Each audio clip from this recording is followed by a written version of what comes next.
شروع اللہ کے اسم کی مدد سے جو نہایت مہربان اور رحم کرنے والا ہے۔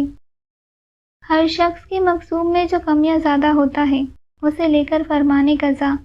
آسمان سے زمین پر اس طرح اترتے ہیں جس طرح بارش کے قطرات۔ لہٰذا اگر کوئی شخص اپنے کسی بھائی کے اہل و مال و نفس میں فراوانی و وسعت پائے تو یہ چیز اس کے لیے کبید کی خاطر کا سبب نہ بنے۔ جب تک کوئی مرد مسلمان کسی ایسی ذلیل حرکت کا مرتکب نہیں ہوتا کہ جو ظاہر ہو جائے تو اس کے تذکرہ سے اسے آنکھیں نیچی کرنا پڑے اور جس سے ذلیل آدمیوں کی جرأت بڑھے، وہ اس کامیاب جواری کی مانند ہے جو جوئے کے تیروں کا پاسا پھینک کر پہلے مرحلے پر ہی ایسی جیت کا متوقع ہوتا ہے جس سے اسے فائدہ حاصل ہو اور پہلے نقصان ہو بھی چکا ہے تو وہ دور ہو جائے۔ اسی طرح وہ مسلمان جو بددیانتی سے پاک دامن ہو وہ دو اچھائیوں میں سے ایک کا منتظر رہتا ہے، یا اللہ کی طرف سے بلاوا آئے تو اس شکل میں اللہ کے ہاں کی نعمتیں ہی اس کے لیے بہتر ہیں،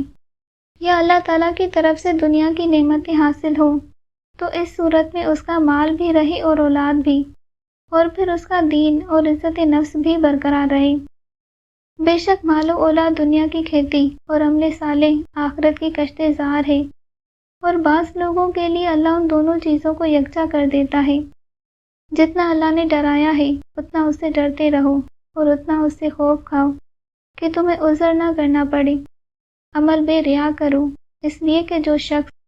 کسی اور کے لیے عمل کرتا ہے اللہ اس کو اسی کے حوالے کر دیتا ہے۔ ہم اللہ سے شہیدوں کی منزلت، نیکوں کی ہمدمی اور انبیاء کی رفاقت کا سوال کرتے ہیں۔ اے لوگو، کوئی شخص بھی اگرچہ وہ مالدار ہو اپنے قبیلہ والوں اور اس امر سے کہ وہ اپنے ہاتھوں اور زبانوں سے اس کی حمایت کرے